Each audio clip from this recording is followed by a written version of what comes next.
নমস্কার। একদিকে যেমন আকাশপথে ভারত এবং পাকিস্তানের মধ্যে এই যে সামরিক সংঘাত, সেটা 3 দিন পেরিয়ে প্রায় 4 দিনে গড়াতে চলল। ঘন ঘন বিভিন্ন রকমের খবর আসছে, গোলাগুলি বর্ষণ, আকাশপথ দখলের একটা যে লড়াই এবং আকাশপথ দিয়ে স্থলপথে প্রবেশের সংঘাত, এইসব যেমন চলছে, সেই সঙ্গে কিন্তু একেবারে কিছু বলা যেতে পারে এটা অনেকটা এক্সপেক্টেড ছিল, বা কিছু একেবারে নির্দিষ্ট খবরের ভিত্তিতেই ভারতবর্ষ এখন তাদের যেটা আর্থিক ব্যবস্থা তার সুরক্ষা নিশ্চিত করার জন্য একটা পদক্ষেপ নিতে চলেছে।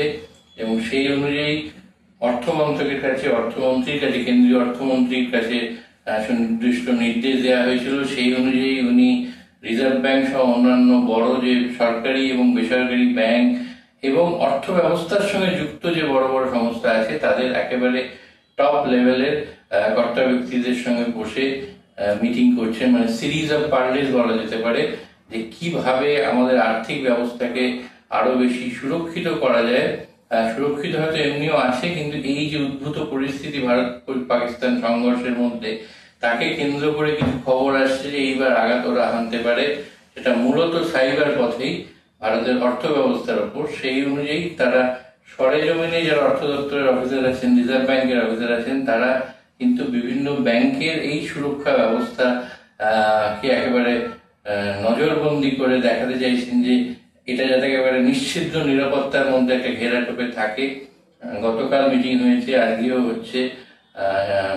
সেখানে দেখা হচ্ছে যে সাইবার পথে কোনোভাবে কিছু একটা কোনো বিভিন্ন ট্র্যাপ ফেলা হয়, আপনারা জানেন সাইবার অপরাধীরা, সেই রকম ফেলে ভারতের অর্থ ব্যবস্থাকে ধাক্কা দেওয়ার চেষ্টা করছে পাকিস্তান। সেইটাকে মজবুত করার জন্য কিন্তু যেমন প্রযুক্তি বিশেষজ্ঞদের আনা হয়েছে, অর্থ ব্যবস্থার বিশেষজ্ঞদের আনা হয়েছে, এবং একটা কোঅর্ডিনেটেড ওয়েতে এটা চেষ্টা করা হচ্ছে যাতে এই একেবারে একটা নিশ্চিত নিরাপত্তার মধ্যে, সুরক্ষার মধ্যে ভারতের অর্থ ব্যবস্থাটাকে এবং তার মার্কেট আছে, ক্যাপিটাল মার্কেট আছে, আমাদের ব্যাংক আছে, ইন্স্যুরেন্স আছে, এই সমস্তটাকে যতখানি সম্ভব মানে ফুল প্রুফ যদি হয় সেটাই আইডিয়াল একটা নিরাপত্তা দেওয়ার।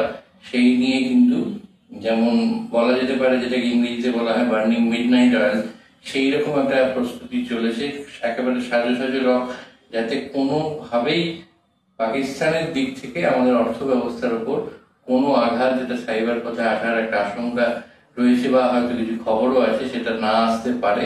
তার জন্য একেবারে তোড়জোড় চলছে পুরো দমে।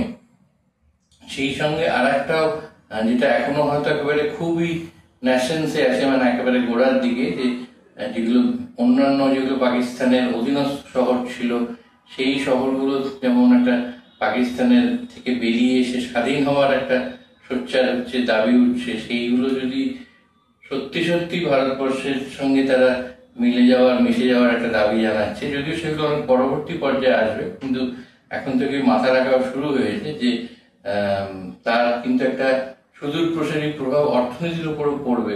মানে নতুন নতুন ভূখণ্ড যদি যুক্ত হয়, ভারতবর্ষের মানচিত্র যেরকম বদলাবে, তেমনি অর্থ ব্যবস্থাতেও নানা রকমের পজিটিভ নেগেটিভ ইম্প্যাক্ট আসা খুবই স্বাভাবিক। তো সেইগুলোর মাথায় রেখেও আলাপ আলোচনা শুরু হয়েছে। যদিও এই মুহূর্তে একেবারে সবচেয়ে যেটা জরুরি এবং একেবারে আশু প্রয়োজনীয় যেটা বলা যেতে পারে, সেটা হচ্ছে আমাদের অর্থ ব্যবস্থা, ব্যাংকিং ব্যবস্থা, এগুলোকে সুদৃঢ় করে এবং সম্পূর্ণ সুরক্ষিত, মানে বারবার এই জায়গাটাতেই জোর দেওয়া হচ্ছে যে ফুল প্রুফ এবং একেবারে নিশ্চিত নিরাপত্তার বেষ্টনীতে ঘিরে রাখা যায়। সেই জন্য কিন্তু একটা খুব কোঅর্ডিনেটেড ওয়েতে, কনসার্টেড ওয়েতে প্রযুক্তি বিশারদ এবং অর্থনৈতিক বিশারদ তাদেরকে মিলিয়ে ঝুলে অর্থমন্ত্রকের যেমন বড় অফিসাররা রয়েছেন, তেমনি আরো যেগুলো সংশ্লিষ্ট দপ্তর তাদের অফিসাররা মিলেও একেবারে দিনরাত কাজ করছেন যে এই ব্যবস্থাটাকে সুরক্ষিত রাখা যায়, কারণ ওই জায়গাটায় কোনোভাবেই ধস আনতে দেওয়া যাবে না। আমরা আশা করব এই ব্যবস্থা, এই পদক্ষেপের ক্ষেত্রেও ভারতবর্ষ খুব সফল হবে এবং অলরেডি যে অনেক দেশের থেকে আমাদের অর্থ ব্যবস্থা অনেক নিরাপদ, সেটা আরো নিরাপত্তার দিকে ছুটে চলবে, এই আশা আমরা সবাই করব।